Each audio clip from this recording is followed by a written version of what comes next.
Hello, my friends. Welcome to the Life Shift podcast. I am sitting here with Cathy. Hello, Cathy. Hi, how are you, Matt?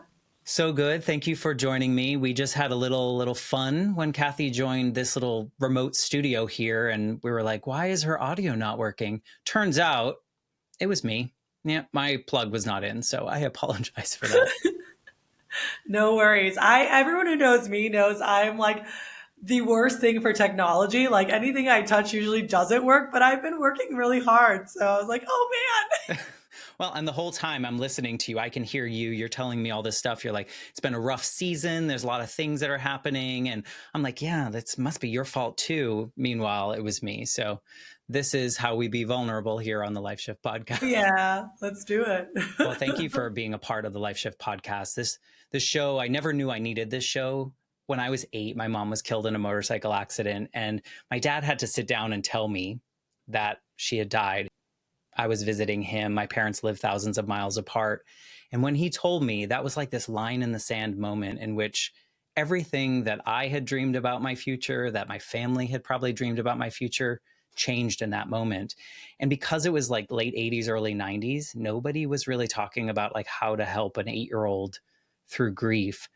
So I spent about 20 years avoiding the full grief journey and like fighting that and failing at grief is what I say.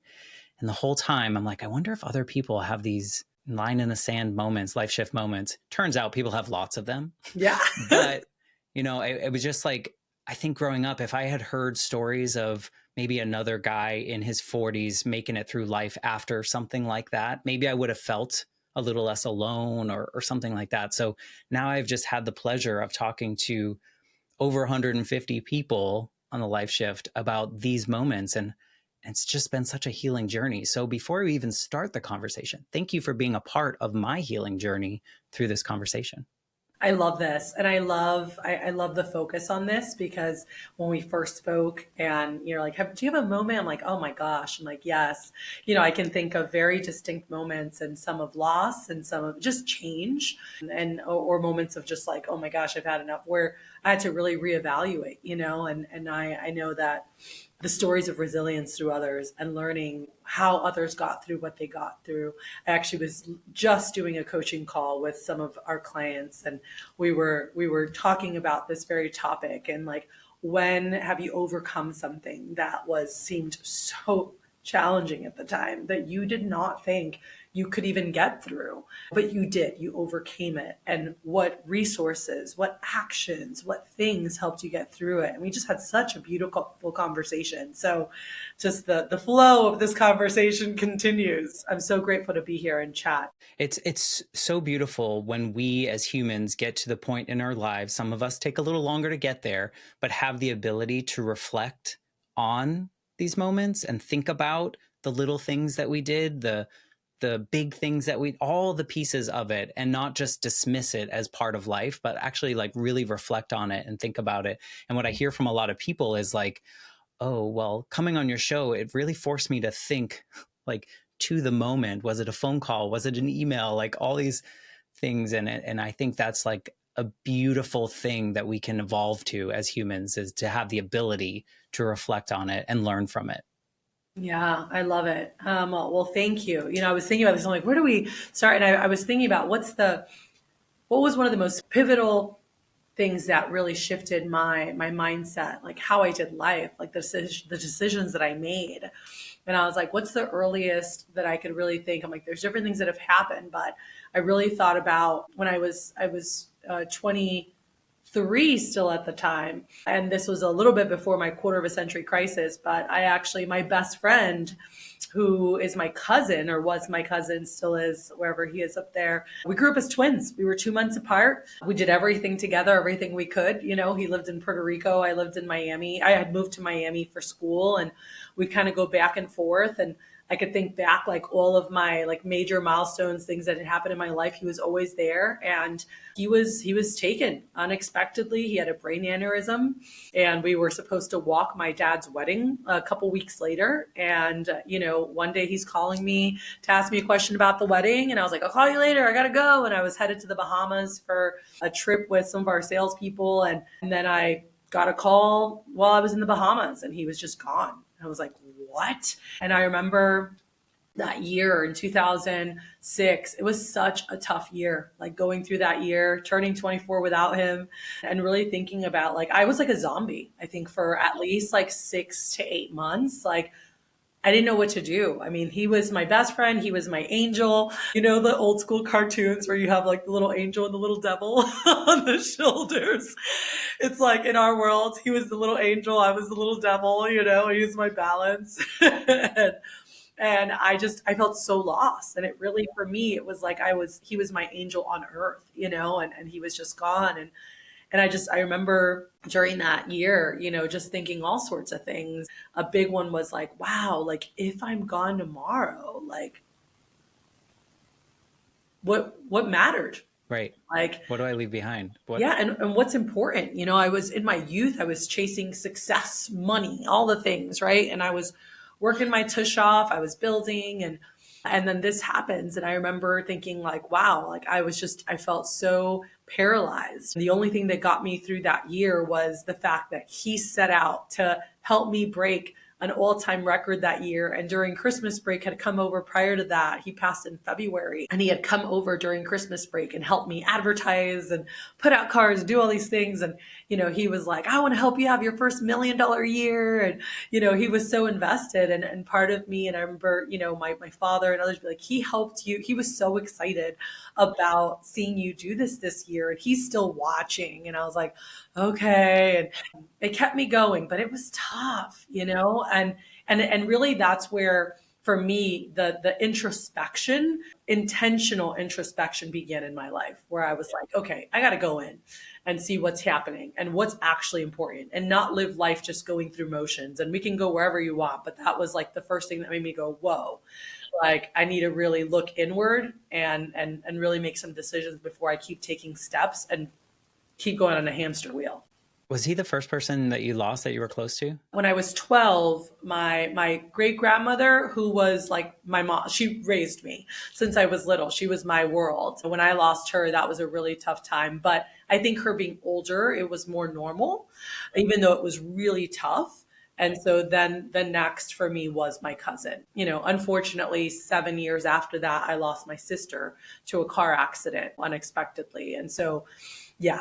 Well, I can also imagine, with being seemingly twins and kind of living this life together, this sudden stop of like, oh crap, this could happen to any of us. This could happen to me.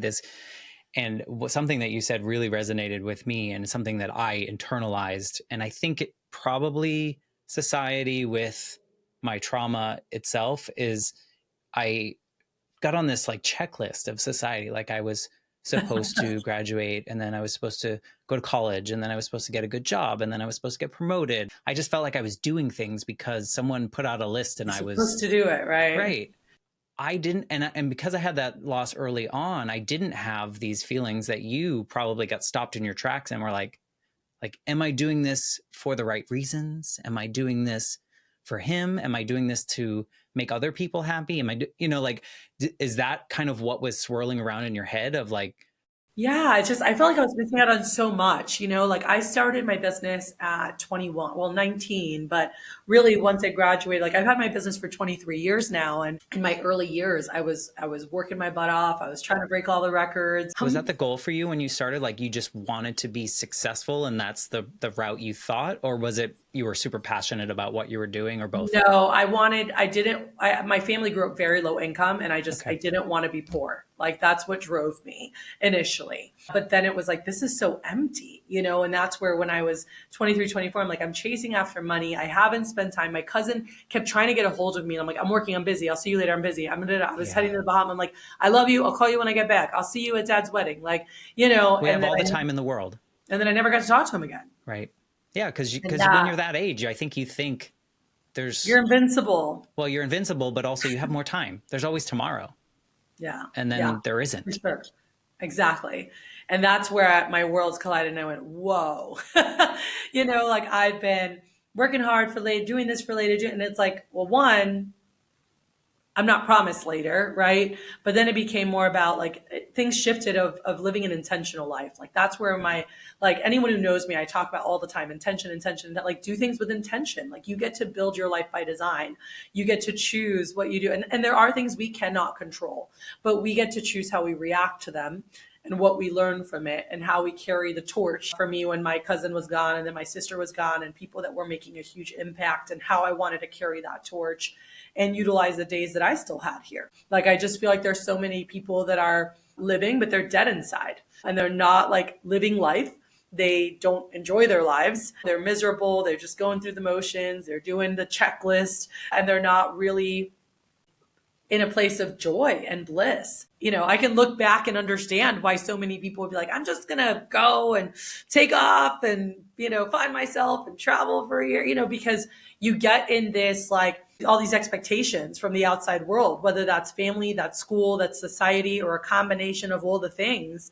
And we go and we make decisions based on what should be or should be or should be versus actually taking time to think about what is important to me.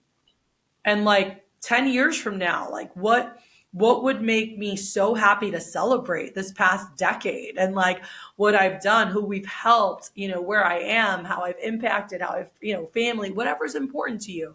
I'm not saying X, Y, and Z has to be important, but it's knowing what's important to you and being very clear on that and being able to reverse engineer that to then take actions towards that. And that was a big thing that happened at that point for me, was going, okay, like, let's stop, let's pause and think about, if I'm blessed to be here in 10 years, like, what does that look like? Like, what excites me? If I'm watching my life in a movie and I'm like, oh, wow, look what we're doing now. And look what's happening. And look at how we're contributing and whatever it is. And what is it that it actually excites me? And then going, all right, cool. What do we need to do now to make that a reality? And let me start making choices in my life that are aligned with that. And let me put boundaries in place that actually give me the time and space for the things that are important. Because Matt, another thing for me, like I had become a workaholic. And about a year and a half after this point, I had a real like come into Jesus moment and I was miserable. August of 2007. So I guess a year and a half later, where I was like, what is, like, we crushed it. We broke the records. We did the things for my cousin. That was awesome. But then now I was just like, what was the next thing professionally I was chasing?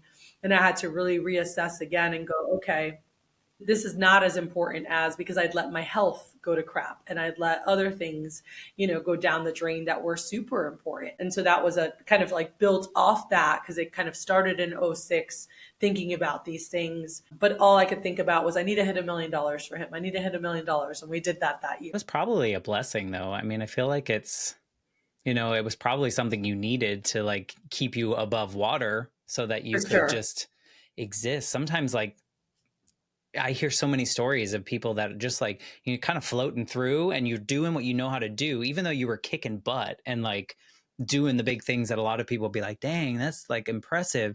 You were probably just going through the motions that you were used to doing in a way. You know, it's like, I'm not saying that you weren't doing amazing things, but it was probably I was avoiding a lot of life, right?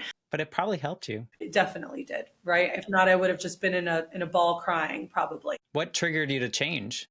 I took some time. I started doing some personal development. I went to Landmark that fall and I was like, I need to figure out like where I want to go, what do I want to do? Like, I just kind of was all over. I was talking to a great mentor of mine and two of my best friends. I remember we were in New Jersey going into that fall and we were hanging out on the boardwalk. We were going for this walk and my girlfriend started talking about something and they mentioned Landmark. I'd never heard of it before.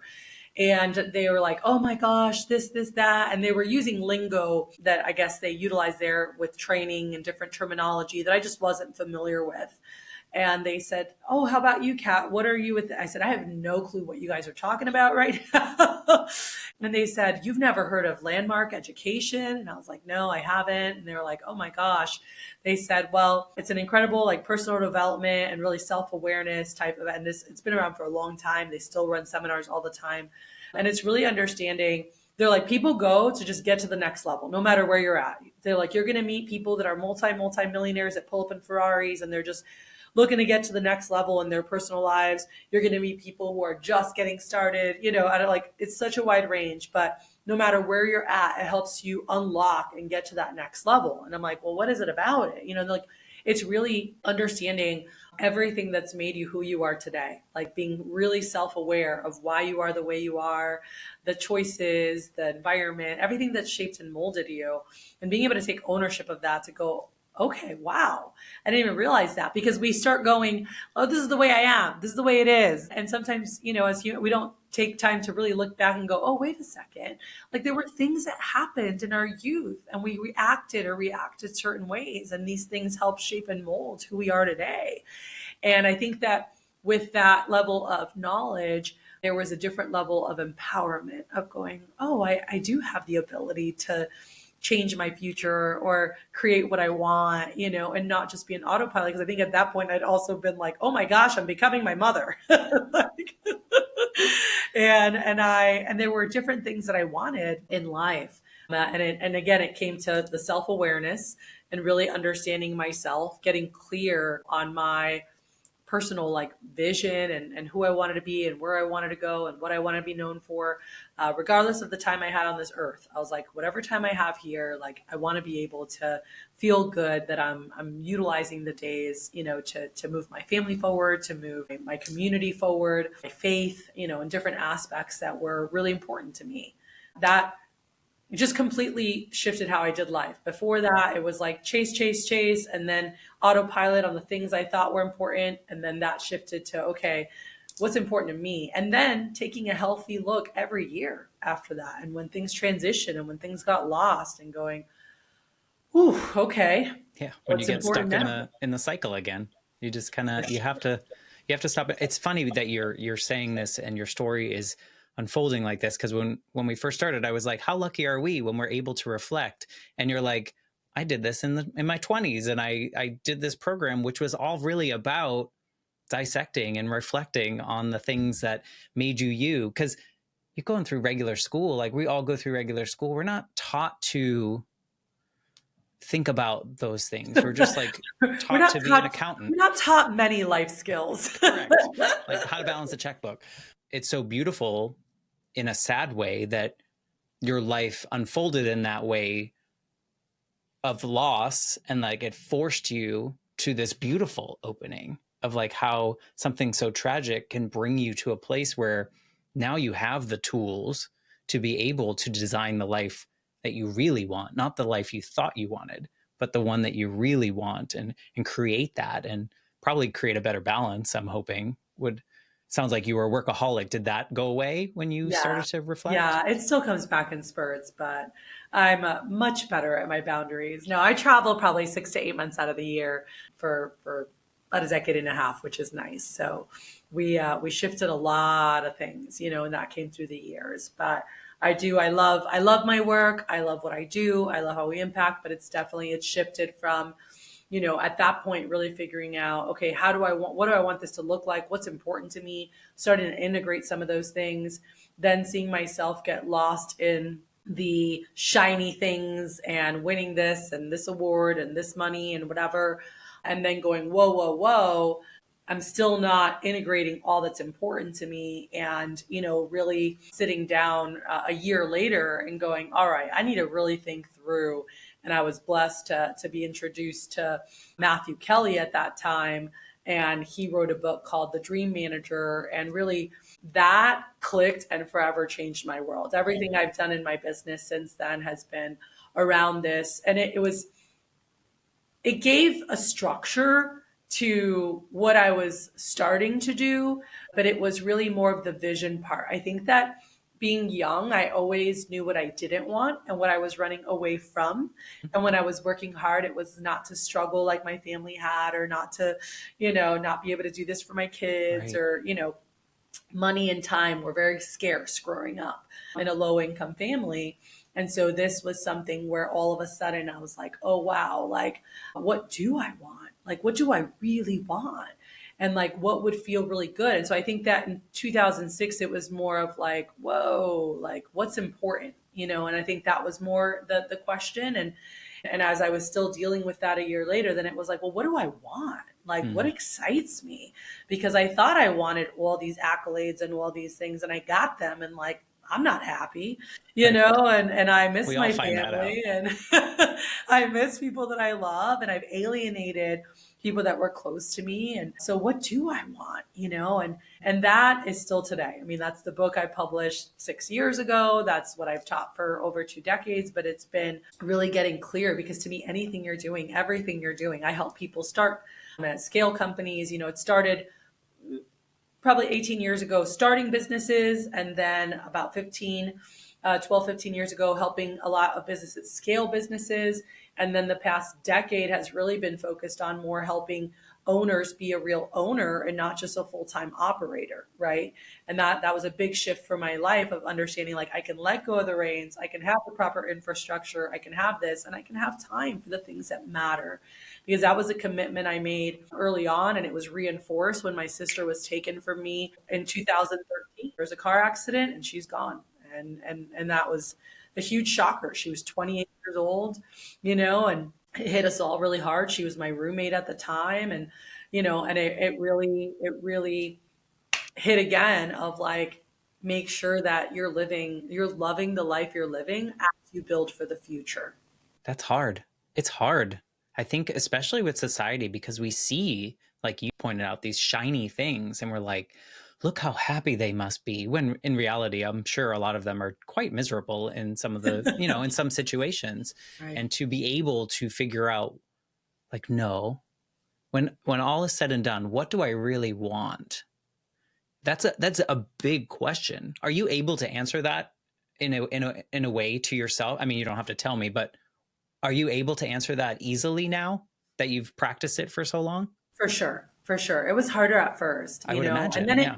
and then it became really simple, because like for me, the things, the memories, when I think about my life being young, the things that are most important, like they centered around family and quality time and exploring new places. And that could be a place that's 10 minutes away from home we've never been to. It didn't mean going across the world, although now we get to, but it was like just really thinking about, like, for us, it's like it's exploration and curiosity, and being able to foster that within our kids. It's being able to have connection with people that we love. And my husband and I are super intentional about like our date nights, and 1 week in a month is our time. Like, and I even mapping out this year, I'm like, hey, you better set aside third week of February, that weekend. Hey, set aside March. And he's like, what do you, and I said, we're both busy, and I'm just making sure we have our weekend each month that we're going away. And I'm like, we're going to New York here, we're going here, there. He's like, I said, we're having a staycation here. Sometimes it's just a staycation. We get a hotel tonight in the city and we just hang. But I'm like, I need that time. That's important to me,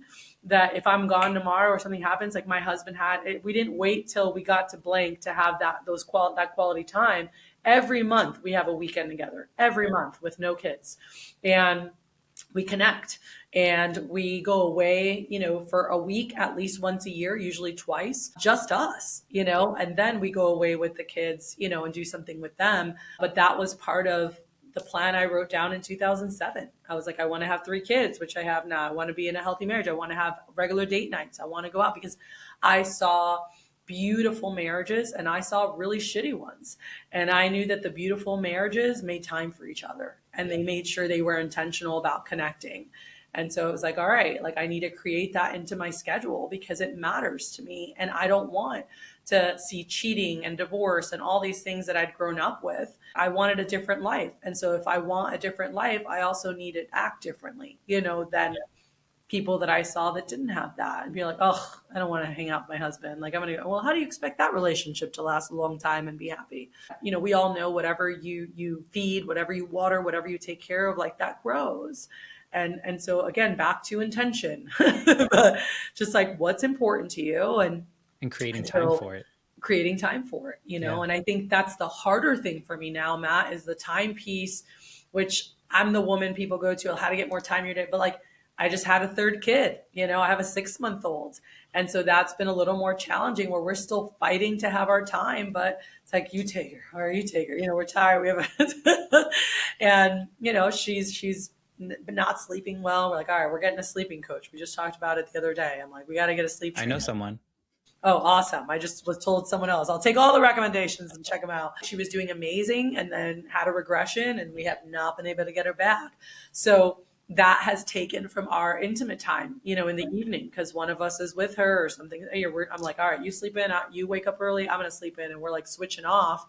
I can't wait to get past this season. And I think that's okay too. I think for anyone listening, like there are seasons where it could be a little bit harder to be in a perfect routine, especially if you have new little kids or maybe you have a new job that has you travel a lot or different things. But you can still make that time, even if it's we have a babysitter that's coming for 2 hours for him and I to go have dinner by ourselves. It's what you said. It's intention. It's not, most people are not going to be perfect all the time. I'm not happy all the time. Like I'm not sad all the time. Like you're all the things, like, and so there's going to be, I think, in my opinion, things that bounce up and down and around, and life just takes you for that ride. But if you're always kind of have your North Star or your intention to what's important to you, I think it's probably a lot easier to pull yourself back into the routine when it's tenable, like when you can, For right? sure. Because life happens, like you're not gonna be able to do everything all the time at the right time. You've experienced life happening, which knocked you off your rocker. Mm-hmm. But Yep. now if another life event happens, you have that North Star. I'm sure it's easier is not the right word to use there, but I think prior to that too, I had like I never knew there were mentors, in my life growing up, or best friend's dad, someone from our church, and they kind of always poured into me. But I think that during this time and this transition, this life shift, when I really was looking at what I want to do, where I want to go, that also came up the power of mentors and coaches, and that was a huge thing for me as well. There was I think a little bit of letting go of pride of like, I can do this on my own. I got this. you could. Uh, It might take longer. Right. To going, you know what? They've crushed it. They've got a track record. They know what to do. And they're going to help shorten my learning curve, and they're going to help support me and where I want to go, and hiring my first coach that year going into 2008. I mean, we did the best year we'd done and broken the company record in 4 months the next year, which had never been done. Right. And so it was incredible making sure I was focused. And my coach would talk like, did you prep your food or did you order your food, right? Because health was really important, and I had the excuse if I didn't have time and I had this and I was like, no, there are meal services, there are chefs that'll cook for you. You can meal prep once a week to get a good amount of the base things done. And they held me accountable on areas. I'm thinking back, there wasn't a lot of business talk from this coach. I was pretty dang good at running my business, but I wasn't happy. I wasn't doing all the things I wanted to do. And so they're like, did you go to your dance class? I started taking a dance class on Tuesday nights. I started doing things that helped me kind of come back to life, as I had been through that mourning phase and then transitioning. Like that was really, really helpful. Yeah. No, I mean, I think that's beautiful too, because I think a lot of people forget, or we put ourselves like on this back burner a little bit. Like we feel like we have to do all the things and then we can tend to ourselves. When I Right. think you should probably flip it, because you probably showed up better when you felt more full, when you felt more, not literally full, but like Yeah. more full of joy and like more yourself. You probably performed better in other roles, or am I making a weird assumption here? Oh no, heck yeah. I mean, I showed up so differently. Like your energy's different, you feel more vibrant. I mean, even just food has the ability to shift so much of like how you show up and the energy you have.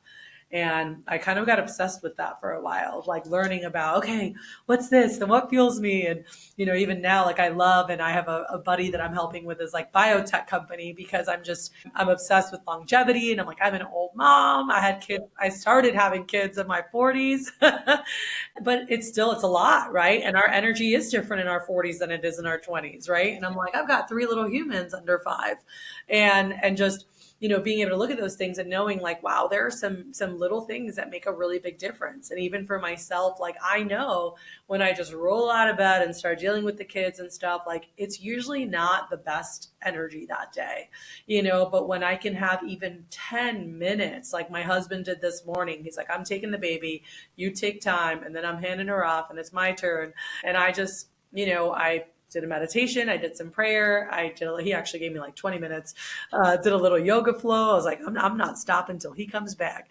And then he was like, kind of like, Tag, you're it, and then he goes, we have a sauna in our garage, and he went to the sauna and did his thing. Like, it was a totally different morning. I felt like a totally different day.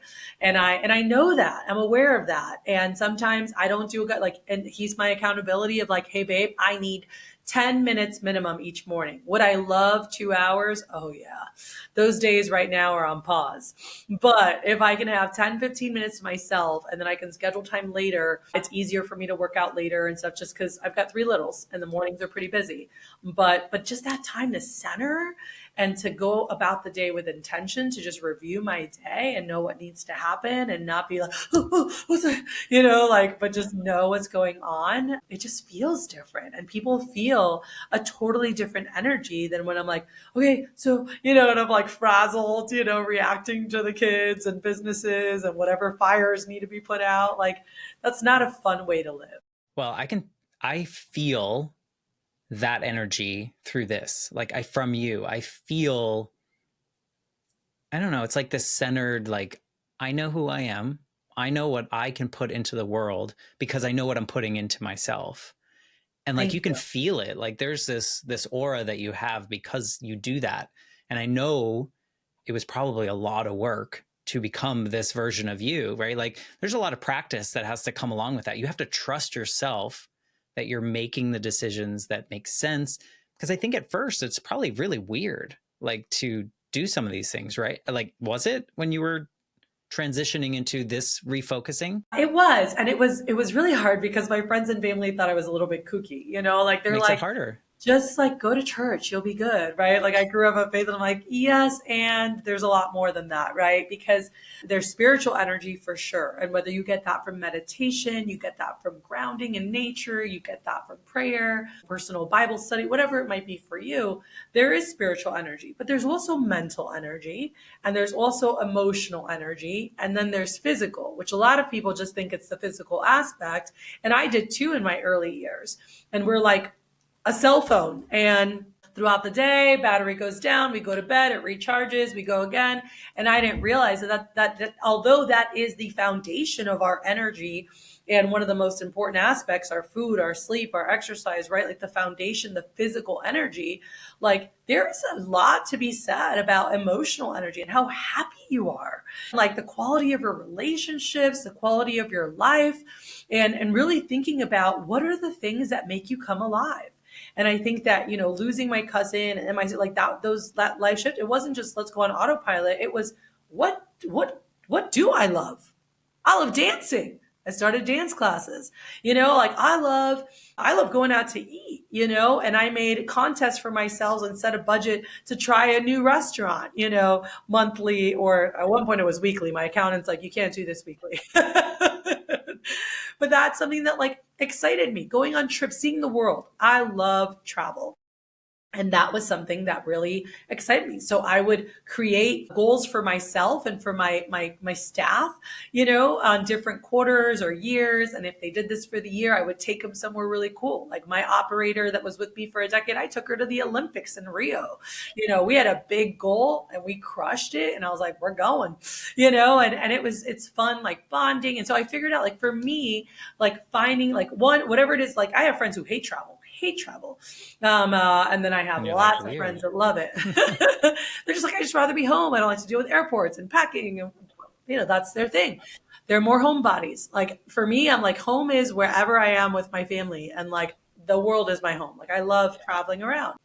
But it was coming back to what actually makes you come alive? Like what brings you joy? Like it could be a simple thing as like, I have a friend, she's like, I love working with kids with speech impediments. Like it brings her so much joy.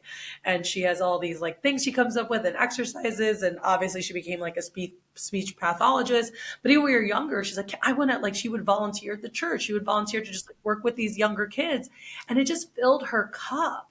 And so these are all parts of emotional energy. Like, what things are we doing that make us happy? And are the people that we're around, bringing joy? There was a young woman that I worked with.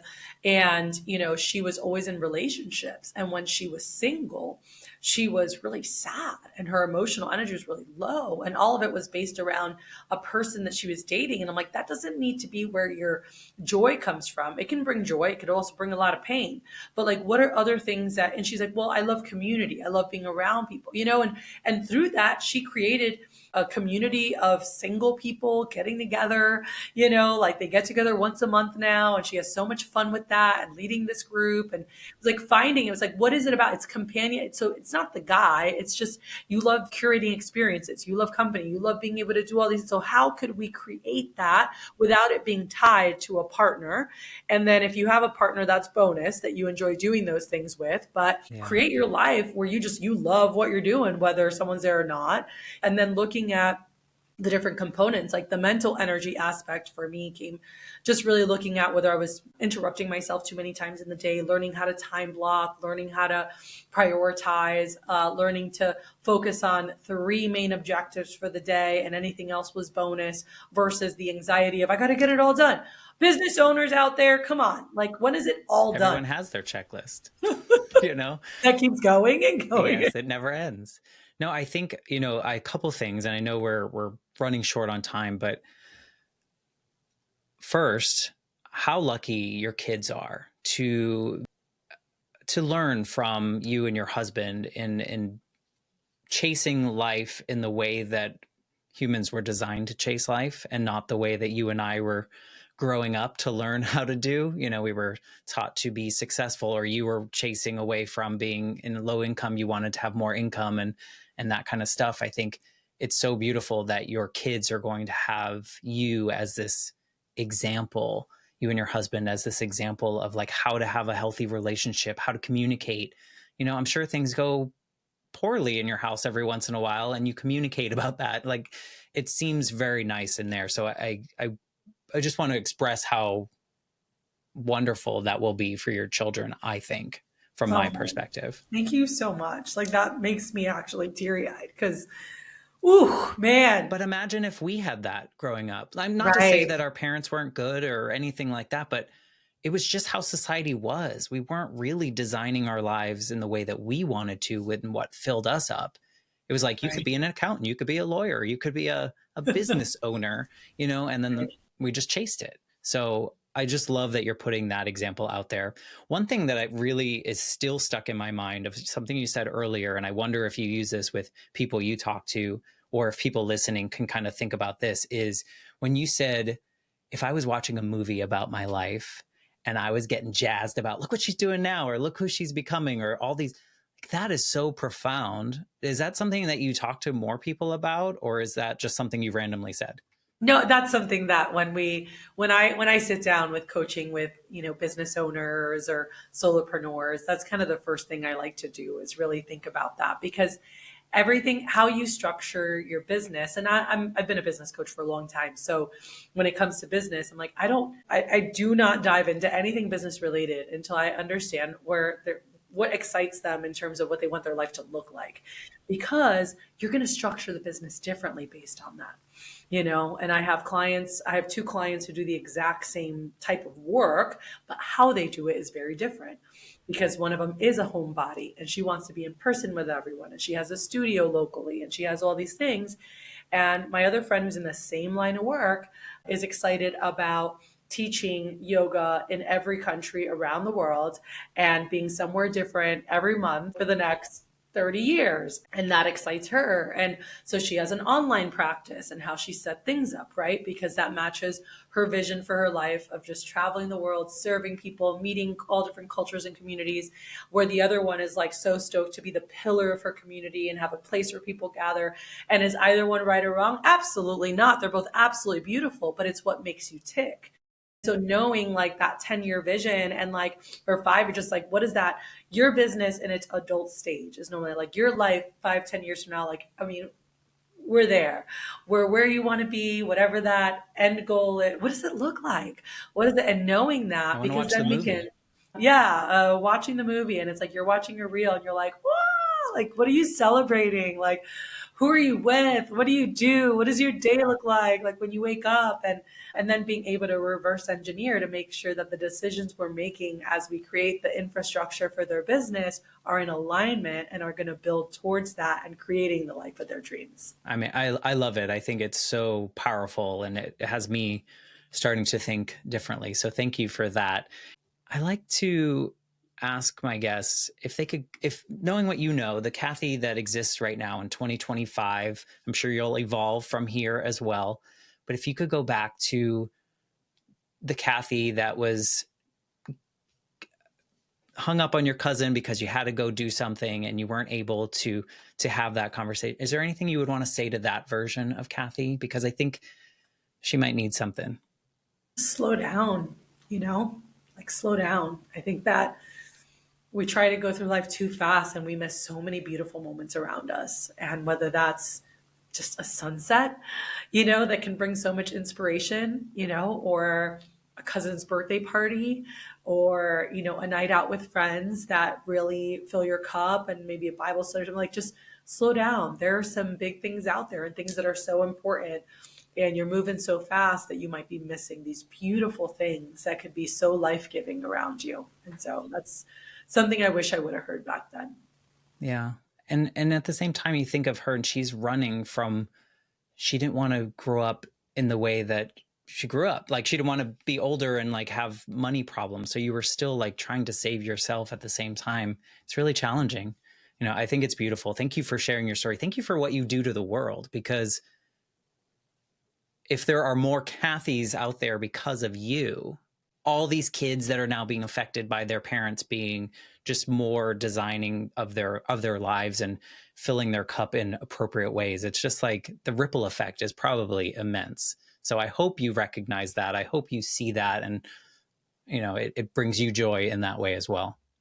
Yes, that's my highest hope, and I've had the opportunity to, my husband and I have worked with youth for many years as well, and we just love being able to impact the next generations and You're next doing it. generations of leaders and parents, and that just do life a little bit different, because it's just really sad to see like where our world, like there's so much good and so much crazy, and you go visit other countries and you see like the joys of like 4-hour dinners and people that love each other together, and like that is life, and here's go meeting, go here, go go home, go to sleep, go wake up, do it again, and it's like, okay, cool. And also, how are we taking some time, to make sure that we're not missing all these moments, because people go, and then all of a sudden you're in your 50s or 60s going, what the heck? How did 20, 30, 40 years just go by? Right. And to me, that's one of the saddest things. And I see that a lot. And my hope is that for anyone listening, wherever you're at, like no matter whether you're at 50, 60, 30, 20, 40, wherever you are, that you can start making everything count, from here on out. That hopefully necessarily you don't have to go through something super tragic that shifts, but that through listening to like Matt's podcast and hearing stories, you can go, you know what, like this is where I'm going to shift. Like I want to live a life that's full of more joy. I want to live my life by design. I want to stop being on autopilot on everyone else's expectations and really think about what lights me up and what makes me shine to my fullest, and what helps me utilize my gifts, my talents, my potential to its fullest. And what would that look like? And how could I put that out into the world? And I promise when you do that, you are going to be experiencing so much more joy, and the light that you have and the energy that you have that you'll exude. People will feel it. Yeah, And you'll attract more business, and you'll do all the, like everything just will flow. And it's really incredible to see that. Yeah. So that's my highest hope for everybody. I think there's something of every story that's going to like impact someone. And like in your example of like picking up that book at the right time because you were already on that journey, and then that book put things in a little bit different of perspective and got you on this road. It's like, you never know how someone's story is going to affect them. So I hope that's happening. If that is happening and they want to connect with you, find out more about what you do, Yes, tell you their absolutely. story, whatever it is, what's the best way to get in your circle? CathyChristen.com. My website's the best. It has links to all my social media. You can even book on my Calendly if you wanted to connect. I'm pretty accessible there. Well, when I'm available, but When you're not making time for other things yeah. that bring you joy. And then the link to my book is there as well. Life is a Masterpiece, and that's something that contact me if. I don't know. I know some people sometimes might be going through financial trouble. Like, it's something that I'm more than willing to give. I know what's in there and how it's helped transform my life, Yeah. and how it's helped so many people. And so I hope that there can be some great nuggets of inspiration, but it's also really designed as a blueprint to help you as you're designing your life. So That's awesome. CathyChristen.com. Yeah. And we will include that link easily in the show notes so people can just like click it wherever they're listening and then visit it when they're not driving and they're at home and able to do it. Thank you for telling your story in this way, letting me ask the questions that I do and painting that picture of how we can kind of build our lives in the way that we want to. We don't need permission to do that. We can do it. And we should find the things that bring us joy. So thank you for being you. Thank you to the listeners for listening. If something that Cathy said today, you think someone in your circle needs to hear this story, please share this episode. We would love that. And with that, I'm going to say goodbye to Cathy, and I'm going to say that I'll be back next week with a brand new episode. Thanks again, Cathy. So, thank you.